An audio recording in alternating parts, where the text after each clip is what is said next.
Há uma quinta dimensão, além daquelas conhecidas pelo homem. É uma dimensão tão vasta quanto o espaço, e tão desprovida de tempo quanto o infinito. É uma zona intermediária entre a luz e a sombra, entre a ciência e a superstição. E se encontra entre o abismo dos temores do homem e o cume dos seus conhecimentos.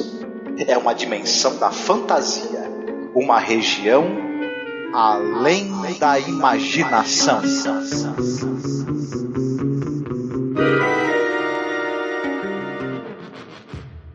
I swear I just don't understand. What's happening? Well, maybe you better tell us. There's nothing working on this street. Nothing. No lights, no power, no radio. Nothing except one car. Yours. How do you figure it started, Les? Yeah, how do you explain that? Yeah, what's the idea, Les? Wait a minute now. Just keep your distance, all of you. Okay, so I've got a car that starts by itself. Well, it's a freak thing, I admit it, but what's it make me, a criminal or something? I don't know why it starts, it just does. What's this all about, Steve? We're on a monster kick, Les.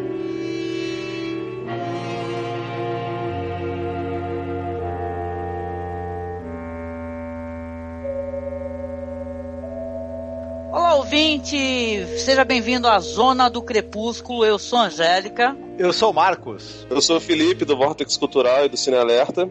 E hoje vamos falar do próximo episódio de The Twilight Zone. Episódios mais memoráveis, na minha opinião, claro, né? The Monsters are due to Maple Street. Os monstros estão na rua Maple. Exatamente. Esse episódio é um episódio que vai tratar do tema paranoia. Começando aqui o nosso bate-papo, falando algumas curiosidades sobre o episódio. E aí, Marcos, curiosidades referentes ao episódio Os Monstros da Rua Maple. Eu acho que logo de cara dá pra gente falar sobre essa questão interessante que o Rod Serling resolveu tratar, que é essa era pós-macartismo, né? O Rod Serling esteve na Segunda Guerra Mundial, né, se eu não me engano. Ele era militar, lutou em guerras aí, e depois você teve nos anos 50 o macartismo, essa paranoia, esse medo aí dos comunistas, né, de o seu vizinho podia ser um comunista infiltrado, né, denuncie o seu vizinho, se você vê qualquer comportamento estranho, faça um relatório para as autoridades entregando o nome do seu vizinho para que ele possa ser levado para interrogatório. O Rod Serling era roteirista. Um dos principais alvos dentro ali da indústria do cinema e da televisão, da perseguição macartista, foram os roteiristas. Vale a pena lembrar muito, por exemplo, a história do Dalton Trumbo, né? A gente teve aquele filme que foi a biografia do Trumbo, que foi feita recentemente, que mostra muito isso, essa questão da perseguição que vários roteiristas sofreram. Tem o filme dos irmãos Coen também, Ave César, que trata um pouco desse assunto. E aí acho que o Rod Serling, acostumado, né, a ser censurado e nas suas tentativas ali de tratar assuntos sociais e o pessoal com medo, né, que os roteiristas tinham muito medo de ser acusados, né, de comunista. A gente sabe que em épocas ali onde se tem essa paranoia, você não precisa ser comunista, basta você querer tocar numa questão social, basta querer você fazer alguma crítica social que você é logo taxado de comunista, né? E logo pode ser caguetado pelas autoridades. Então toda essa paranoia, essa loucura que tomou conta da América nos anos 50 está muito bem retratada nesse episódio. Não, cara, eu acho doido porque esse episódio ele me fez lembrar um bocado de uma outra série dos anos 60, que é Jornada nas Estrelas, né, de Star Trek, a série clássica, onde o Gene Roddenberry, que era o principal, o criador da série e o cara que comandava a sala dos roteiristas e tal, ele tinha uma ordem na época de não falar na televisão de maneira aberta sobre a Guerra do Vietnã. Então ele utilizava uns simbolismos dentro dos episódios para representar aspectos disso daí, sabe? Da Guerra do Vietnã em si. Tem um episódio, se eu não me engano, é A Taste of Armageddon, que é... não lembro o nome dele brasileiro, mas é um episódio onde tem a Enterprise, ela passa por um planeta que tem dois povos em guerra. só que a guerra não é exatamente como a gente conhece guerra, sabe? Não tem uma bomba chega lá e destrói o seu país e aí destrói a cidade, não. A guerra é feita pelo computador e o computador ele calcula quantas pessoas vão morrer e aí o país que sofre esse ataque do computador, ele tem que levar a quantidade de gente que morreria ali no lugar pra uma câmara e nessa câmara as pessoas são mortas, tá ligado? Tipo assim, eles impessoalizam pra caramba a guerra, né? Uhum. Fazendo desse jeito, que assim, não tem uma destruição em massa. O que o Gene Roddenberry e os roteiristas desse episódio querem falar é sobre esse lance de os Estados Unidos normalmente não ter as guerras dentro do seu território. A Guerra Civil Americana teve guerra dentro do território dos Estados Unidos. Mas para eles, como é no exterior, para o povo em geral, isso soa distante demais. Mesmo que alguns soldados percam as vidas, né? Mesmo que os jovens percam suas vidas, ainda assim não é dentro do território deles, né? E aí no final das contas o Kirk destrói o computador e fala: vocês querem continuar a guerra? Beleza, façam a guerra direito. Destruam suas cidades, façam tudo, porque, tipo assim, no final das contas aquilo dali impedia que as pessoas chegassem à paz, né? E obviamente que Star Trek não podia falar da guerra do Vietnã de maneira muito solta, né, cara? Sim. E eu acho doido o que os roteiristas desse episódio, não me recordo agora quem foi o sujeito que escreveu, o modo como ele trata esse lance da paranoia, né, cara? O roteiro é do próprio Rod Serling. Mas assim, cara, eles não, em momento nenhum eles falam exatamente o que deixa eles bolados e o que causa esse frisson na população, né? Aham. Então, vamos aqui então rapidamente, eu vou dar aqui uma breve sinopse. O episódio, a abertura dele é ali num subúrbio, né, um desses subúrbios americanos, né, o pessoal adora isso daí, né, aquele negócio do American Way of Life, né, aquelas casinhas maravilhosas do subúrbio, e tem a narração do Rod Serling falando assim, olha só, a Rua Maple, né, fim do verão, um pequeno mundo arborizado, né, com as crianças brincando na rua, o sino do vendedor de sorvetes. Aí ali às 18h43, se eu não me engano, um som, um rugido, né, e tal, um clarão de luz. E o que acontece? A Maple Street ela vai ficar, as pessoas percebem que os telefones não funcionam, a energia parou de funcionar, afeta tudo, cortadores de gramas, carros, e aí todos vão pra rua para discutir a situação. Aparece um cidadão ali, que é um cidadão que é interessante, né, ele tem um desfecho interessante dentro dessa história, que é o Pete Van Horn, né, com um martelo ali no seu macacão, que ele se oferece ali para uma outra rua, né, para verificar se também ela foi afetada. Enquanto isso, os vizinhos decidem ver o que está acontecendo. Um deles decide ir à cidade, até então verifica-se ali que os carros também foram afetados. Aparece um jovem, uma criança ali, que é o Tommy, não é verdade? O Tommy, ele vai vir com uma fanfic de sci-fi, né? Uma fanfic de sci-fi. Ele vai vir com uma história de sci-fi clássica, né? Ele vai falar, olha, é assim que os alienígenas invadem. Primeiro eles vão cortar as comunicações, né? Ele não fala assim, claro, né? Aí depois as pessoas, já vai ter gente infiltrada ali, tem alguns alienígenas que parecem ser humanos normais. E aí começa-se ali, então, é isso que é uma coisa curiosa e é isso que o episódio vai remeter à nossa época, né? Isso ele é muito atual, gente. Começa-se ali automaticamente a acreditar no que o moleque falou, né? Que um daqueles residentes ali da Rua Maple pode ser um alienígena infiltrado, né? E tal. E aí começa a suscitar então a paranoia do que o Tommy falou, né? Começa um cidadão a virar pro outro, aquele fulano ali, né?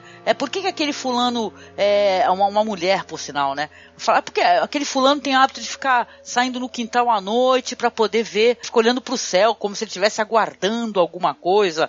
Aí o cara fala que na verdade tem insônia, né? Só isso. E começa uma briga e uma vigilância, né? E o guarda da esquina ali, né? Pronto a caguetar. The Twilight Zone realmente, gente, é uma série de altíssimo nível, né? Que coloca muitas questões éticas, morais, né, e tal, né? Mas esse é um dos episódios que ele é muito avançado para a própria época dele, né? A gente fica até curioso, assim, como é que o Rod Serling colocou isso daí na televisão, cara? É muito interessante, né? Sim, sim. Eu acho doido, cara, porque ao mesmo tempo que eles tratam de algumas coisas veladamente e com sutileza no roteiro, os atores, eles são bem diferentes disso daí, né, cara? Porque, afinal de contas, assim, são episódios muito curtos, tem 20 e poucos minutos, e eles têm que passar a informação de um jeito mastigado o suficiente pro grande público entender. Afinal de contas, não é exatamente uma série de nicho. Apesar de ter se tornado um cult, né, ou Além da Imaginação, é um seriado pra família ver, né, cara? E é doido como anos 50 as pessoas tinham uma liberdade pra poder falar sobre isso, enfim, né, sobre esses temas, ainda que de maneira velada. Sim. Agora, cara, eu acho muito doido, porque eu vi também o remake que fizeram, passou, acho que, se eu não me engano, no SBT, eu não lembro, sinceramente não sei quando passou aqui no Brasil o Além da Imaginação original, tá ligado? Mas no remake eles abrem mão de uma situação que nesse episódio, no clássico, tem, que são os caras lá de fora, lá de longe, do alto, assim, onde se dá pra ver todo o subúrbio, testam a parada das pessoas, né? Eles falam, se a gente desligar uma ou outra coisa delas, se mudar uma palha dentro da organização delas, elas entram em colapso e começam a se caguetar, a se sabotar, a lutar contra si mesmo, né, cara? Isso é muito doido. Porque, no final das contas, por mais que, assim, o subúrbio americano é bem diferente do nosso subúrbio. Aqui no Brasil, a pessoa que mora no subúrbio, geralmente ela é um pouco mais pobre, não é tão endinheirada, né? Obviamente que tem gente rica nos subúrbios do Brasil, do Rio de Janeiro, de São Paulo, de Minas, mas é um pouco diferente. E lá é mais a classe média alta, gente que tem dinheiro e que não quer ficar exatamente na área urbana, quer morar na né? cidade, é verdade. E o custo de vida é mais alto também na cidade, ali na área ali mais próxima onde tem as empresas, né, e tal. O subúrbio é a parte meio idílica, né, e tal, das regiões normalmente, né. Cara, é muito doido como qualquer vizinhança tem um senso de comunidade mínimo, né, e esse senso de comunidade, ele vai pras cucuias, assim, muito rapidamente. Bastou alguém achar que, nossa, o sujeito ali é diferente e ele sai um pouquinho da nossa zona de conforto, mesmo ele sendo um sujeito que todo mundo já se conhecia ali há muito tempo, e isso já causa um alvoroço absurdo, né, cara? E de fato é isso. A paranoia, ela faz com que você olhe pro sujeito que é igual a você, pro sujeito que tem as mesmas oportunidades na vida, tem as mesmas dificuldades e o mesmo background até, e enfim, isso tudo não importa, porque se ele discordar de mim, se ele for contra a minha ideologia, no caso aí a gente acaba utilizando o lance do comunismo, tanto nos anos 50 como hoje em dia, assim, que não faz nenhum sentido hoje em dia ter, mas infelizmente tem, porque, sei lá, é a paranoia preferida dos Estados Unidos, e o Brasil infelizmente tem essa mania de copiar tudo que é de ruim dos Estados Unidos, mas poderia ser qualquer outra coisa. O remake mesmo, ele, se eu não me engano, é um árabe, né, Angélica? Não, o remake ele já pega assim a questão do terrorismo, né? Eu até gostaria de falar um pouquinho depois, assim, rapidamente, sobre o remake, né? A situação que esse episódio narra, ela se repetiu ao longo do tempo e se repete inclusive hoje no Brasil. Você tem o pessoal falando assim, o PT destruiu o Brasil, a esquerda, o pensamento o marxismo cultural está destruindo a civilização ocidental, e isso faz com que as pessoas apontem o dedo na cara uma da outra. Você aí está querendo destruir a família, está querendo destruir os valores do meu país, enfim. Isso é o primeiro passo para você desumanizar essa pessoa, que pode ser seu vizinho, seu amigo, seu parente, e depois que você dá esse primeiro passo, eu vou te falar que o inferno é o limite, né? Tem uma frase muito boa nesse episódio, que um dos personagens, que é uma das primeiras vítimas dessa paranoia, ele fala o seguinte, vocês estão com medo de possíveis alienígenas aí, vocês tinham que ter medo do que vocês estão começando aqui hoje. E isso sim é que pode transformar a vida de vocês num grande pesadelo. E é meio isso mesmo, né? Se elege um inimigo ali, né? Você está no meio de uma crise. No caso deles ali da Rua Maple, no episódio, faltou energia, né? Alguma causa desconhecida fez com que todos os aparelhos eletrônicos parassem de funcionar, todo mundo ficou sem energia, e as pessoas logo começam a procurar um culpado.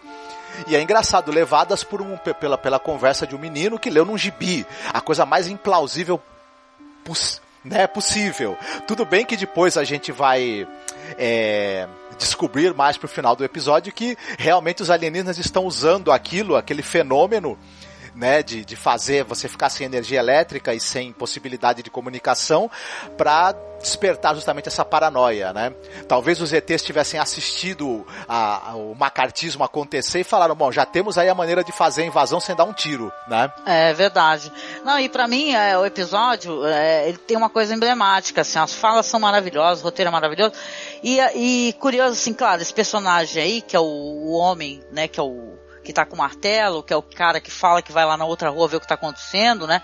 Ele volta, né? E quando ele volta já tá uma concentração de pessoas muito mais furiosas umas com as outras, né? Muito mais paranoicas, né? Inclusive, claro, né? Alguém vai pegar uma espingarda para poder ver o que tá acontecendo, né? Chega nesse nível da tensão.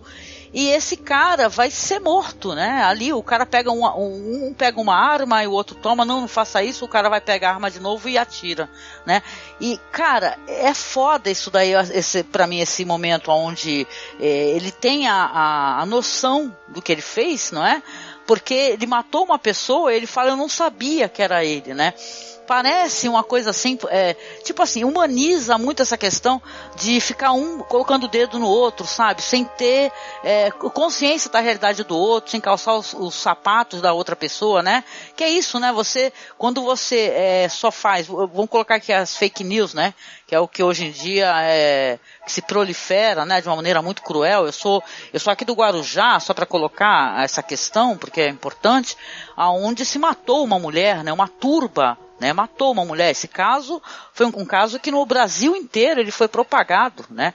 Isso aí antes, assim, dessa época Bolsonaro, né? Fake news de grupo de Facebook. A mulher fizeram um retrato falado de uma mulher que estava roubando crianças, e essa mulher falaram que a mulher era bruxa, né? Alguém indicou que era ela, e uma turba violenta resolveu matá-la, né? Quando a polícia chegou, quase que a polícia também foi atacada, né? Então é perigo, né? A turba é perigosa, né? O ódio, né? A insanidade, né? A mentira, né? Então, para mim, esse momento que esse homem, né? Esse homem que é o cara lá que é mais destrambelhado nessa questão, né? É um dos primeiros que fica mais, né? Porque depois a paranoia começa até as pessoas mais coerentes, você percebe que elas também estão desconfiando uma das outras. Mesmo o cara mais coerente na questão ainda tá desconfiando do outro. O primeiro a embarcar com gosto na paranoia e influenciar os outros é o Charlie, que é vivido pelo Jack Weston, né? Enquanto isso, o personagem do Steve, que é vivido pelo ator pelo Claude Akins, ele fica tentando ainda ser a voz da razão ali, né? Mas em determinado momento ele também vai acabar meio que sucumbindo, né? À loucura. Isso, exatamente. Não, e depois quando morre esse personagem, que é o faz tudo, lá o cara que tá de macacão, com martelo, né? Que ele vinha nas sombras, né? E foi alvejado, né? Porque achavam que ele era o monstro da Maple Street. Todos se tornam monstros a certo momento. E o cara grita, né? Eu não sabia que era ele, não vi que era ele, né? Então é muito fácil você julgar, você fazer qualquer coisa sem saber quem é o outro, né? Quando é um outro que você sabe da vida dele, que nessa mulher que ela foi assassinada, a mulher estava com a Bíblia na mão, entendeu? Então isso é bizarro, né? Então é um episódio assim muito, muito atual. Ele é atualíssimo, entendeu? Eu lembro o vídeo do Meteoro, fica aqui a referência. O canal fez um vídeo muito bom sobre The Twilight Zone, e ele também colocou essas questões assim, né? Desse patrulhamento e tal, dessa mentira que ela é propagada, né? O culto à desinteligência, não é? Você não ler, né? Tem episódios que tratam disso também, além da imaginação. Então é muito interessante. Eu queria colocar aqui rapidinho, já que a gente mencionou, o Felipe mencionou, né? Eu mandei pra ele esse episódio aí do mais moderno, né? Que é apresentado pelo Forrest Whitaker, né, o Felipe? Sim, tá gordinho ainda. Tá gordinho. Eu gosto muito do Forrest Whitaker. Agora eu não gosto muito dessa temporada, esse revival. Esse episódio, assim, eu vi vários problemas nele. Eu queria até comentar com vocês. Que ele coloca uma questão mais atual, que é a questão do terrorismo. Eu não sei se o episódio ele é pós 11 de setembro, tá? Eu não tô com ele aberto aqui pra ver a data que ele foi ao ar. Ó, esse aqui é 2003, ó, o episódio foi ao ar 19 de fevereiro de 2003, tá? Então, o episódio, ele coloca o terrorista, né, como aquelas pessoas daquela casa, se mudaram no meio da noite, né, por que eles não estão tão desesperados quanto nós, vamos invadir essa casa, mas o episódio tem questões muito problemáticas, na minha opinião, mesmo o personagem, interpretado pelo Andrew McCarthy, né, que é do Morto Muito Louco, viu, gente, né, que, né, um filme icônico que ele fez, fazer o quê, né, ele é um personagem que na boca dele você vê o problema, né, que é você ter um roteiro quando ele é escrito por uma pessoa que não tá fazendo trabalho direito, né?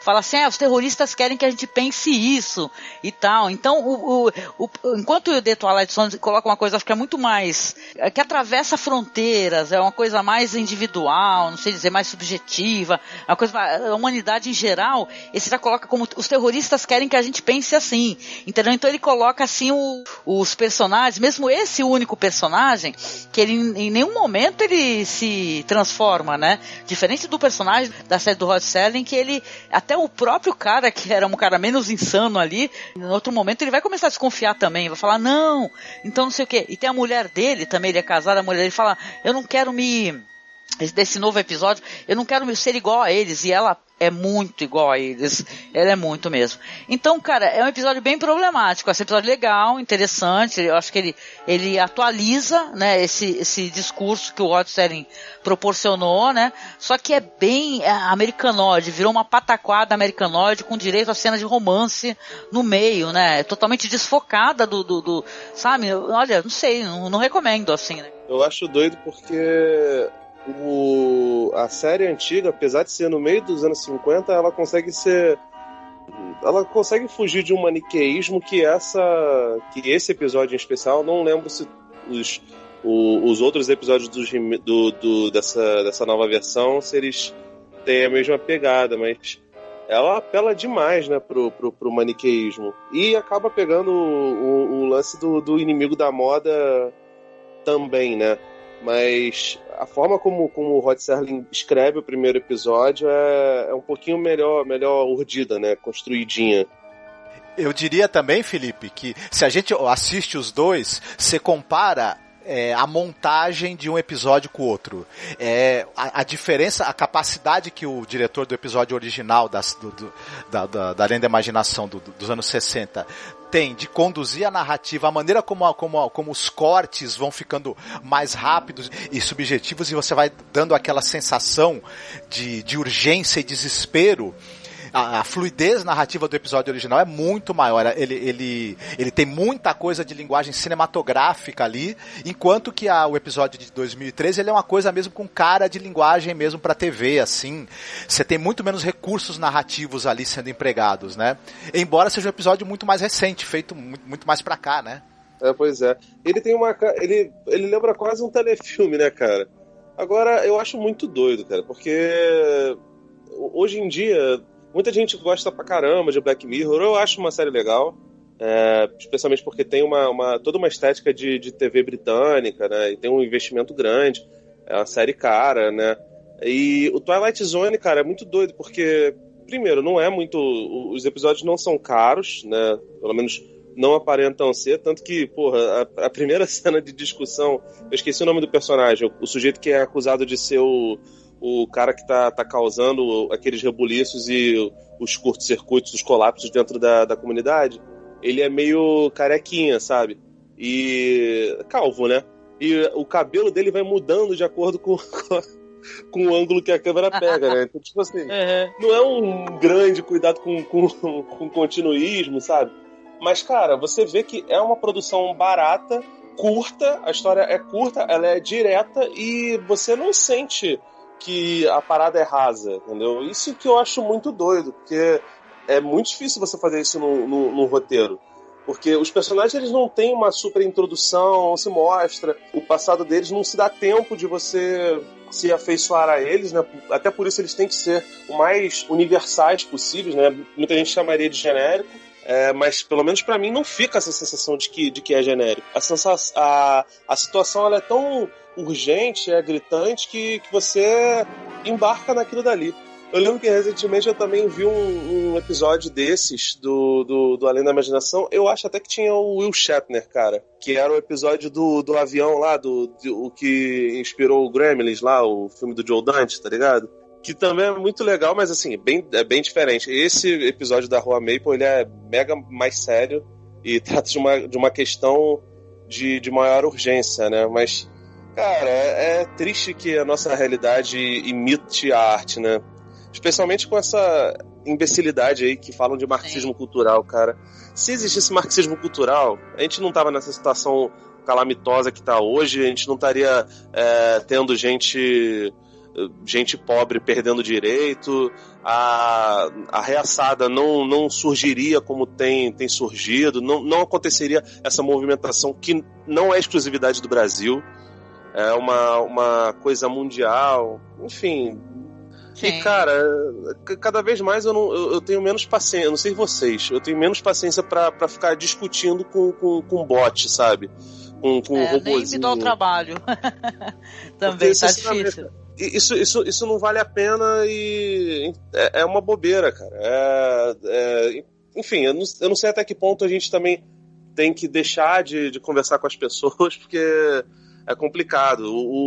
A falta de diálogo é um negócio que o roteiro do Rod Serling acusa como uma problemática da sociedade, mesmo que seja naquele micro-universo da Rua Maple. Sim, e acho que isso também é um problema nosso, do país, inclusive, do Brasil, inclusive. Só citando uma coisa engraçada que o Felipe falou do baixo orçamento, foram usados roupas e cenários que foram reaproveitados do filme do Planeta Proibido, né? Aquele filme exato, aquele filme de ficção científica da Disney, né? E inclusive a nave dos alienígenas, quando ela está indo embora, ela é a nave do Planeta Proibido, só que para as pessoas não reconhecerem, ela foi filmada de cabeça para baixo, né? E aí os uniformes dos aliens, aquele lugar onde eles estão, é tudo cenário reaproveitado do filme, né, para baratear, mas não tem problema nenhum. E vocês depois querem que a gente cite as referências aí, filmes inspirados, porque tem umas referências interessantes aí. Então, tem uma outra série de TV chamada The Outer Limits. É uma série que começou em 63 e ela é uma série de ficção científica e muito influenciada pelo Além da Imaginação, e tem um episódio específico chamado The Obit, que você tem uma base de pesquisas do exército americano e tem um alienígena infiltrado nessa base e ele também está fazendo experiências para saber como é que eles podem fazer para destruir a humanidade sem precisar usar armas, só deixando que os humanos se matem uns aos outros. Esse alienígena, o que ele faz? Ele pega as pessoas ali daquela base e dá um dispositivo para elas que elas conseguem espionar a vida uma da outra. É o suficiente para as pessoas, para as relações das pessoas se azedarem e aos poucos começar até uma querer matar a outra. E aí o alienígena já tá ali vendo que aquela é a arma que eles vão usar para um dia dominar a Terra. Então tem uma ligação muito direta com esse episódio aí do Além da Imaginação. Outra que a gente pode citar é que, se eu não me engano, no Stranger Things, o Mike mora na Rua Maple, não é isso? Eita, não lembrava. Né? Tem um episódio que chama A Estranha da Rua Maple, que é quando o Mike tá escondendo a menina, né? Na casa dele. Inclusive o nome do episódio é A Estranha da Rua Maple. Stranger Things é um grande saladão, né, de referências, né? Uhum. E acho que a Angélica vai querer falar do Nevoeiro também, né? De repente. Ah, claro, King, né? O nosso querido mestre. O meu querido mestre, pelo menos, né? E claro, a obra dele tem uma inspiração, né? No The Mist, né? Nessa história, né? De certa maneira, né? Esse negócio da paranoia e dessa micro-sociedade, né? Que acaba sendo um olhar para uma coisa micro, mas acaba sendo uma coisa macro, né? No final de contas, né? O The Mist tem muito disso, só que ele coloca o Lovecraft junto e vira uma coisa bonita, maravilhosa, né? Mas a gente chegando aqui no finalzinho do podcast, a gente sempre faz uma brincadeira, sabe, Felipe? A gente recomenda alguma coisa que lembre o tema. E eu vou começar aqui na minha recomendação fazendo duas, né? Fazer uma recomendação dupla, na verdade. Uma meio óbvia, né? Que já teve várias versões. Por exemplo, né? O Invasores de Corpos, né? Do do Jack Finney, né, que eu gosto bastante, que trata justamente dessa questão da paranoia, né, de você não saber se o próximo é ele mesmo, ou se é uma outra figura, né, uma figura que é alienígena, na verdade, né, que tomou o corpo, né.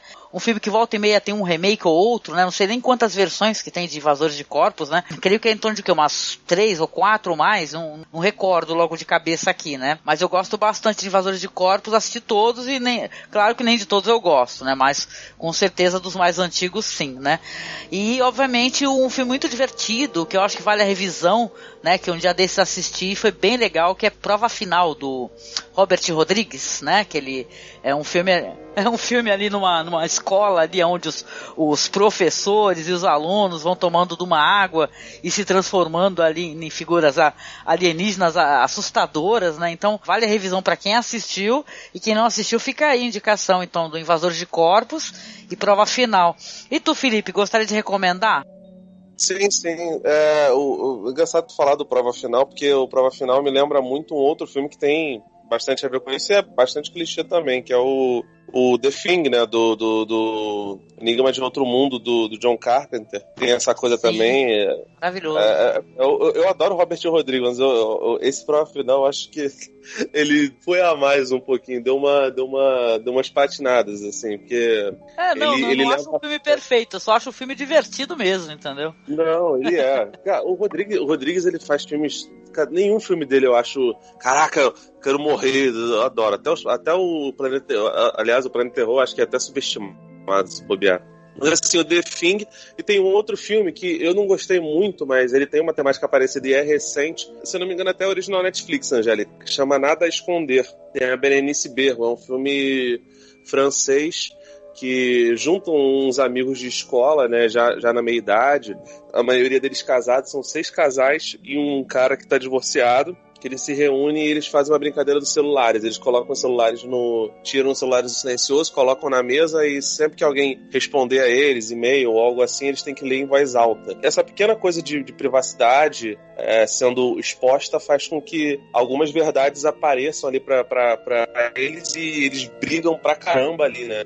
Não só os casais, assim, porque obviamente mostra um pouco da infidelidade, mas deles como grupo comunitário, né? Tem um personagem lá que ele se descobre homossexual, e enfim, e aí ele tem de lidar com... Isso é tratado logo no começo, né? Nem spoiler. Eles começam a discutir aquilo dali, e um deles acaba destilando uma homofobia gigante na frente dele, sabe? Sem saber que, na verdade, que o personagem homossexual era outro, sabe? Enfim, ele não é muito bom, ele é um pouquinho exagerado, assim, um pouco de overacting, mas ele também trata dessas coisas de paranoia. E aí você percebe que esse lance de paranoia pode servir para absolutamente todos os grupos sociais e praticamente qualquer situação, cara. É um negócio, assim, absurdo.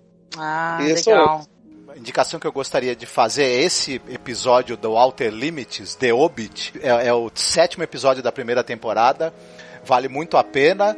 O filme Trumbo, que é um filme com o Bryan Cranston, que fala sobre esse roteirista famoso de Hollywood, talvez o maior roteirista que Hollywood já teve, e também vítima da perseguição do macartismo, e um quadrinho que foi lançado no Brasil um tempo atrás, o Castelo de Areia, do Pierre Oscar Levy, do Frederick Peters, que é um quadrinho no qual acontece também um fenômeno ali que as pessoas não sabem explicar, e elas tentam eleger um bode expiatório para culpar por essa situação que elas estão vivendo. Também é bem interessante. Legal, né?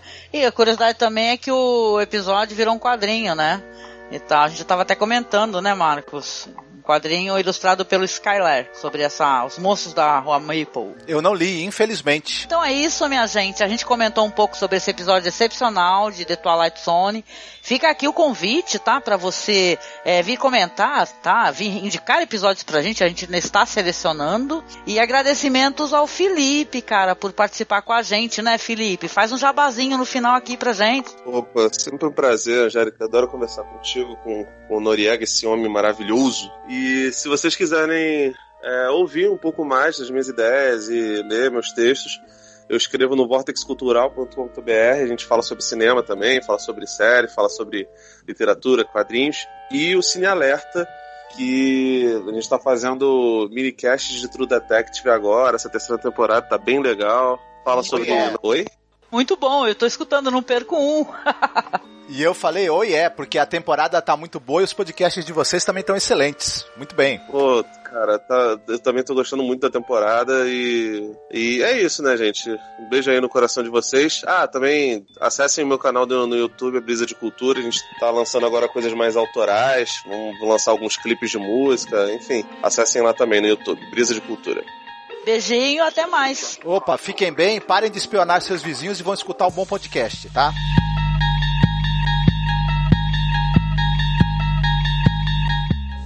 Understand the procedure now? Just stop a few of their machines, and radios, and telephones, and lawnmowers. Throw them into darkness for a few hours, and then sit back and watch the pattern. And this pattern is always the same? With few variations. They pick the most dangerous enemy they can find, and it's themselves. All we need to do is sit back and watch. Then I take it this place, this Maple Street, is not unique. By no means. Their world is full of Maple Streets. And we'll go from one to the other and let them destroy themselves. One to the other. One to the other. One to the other.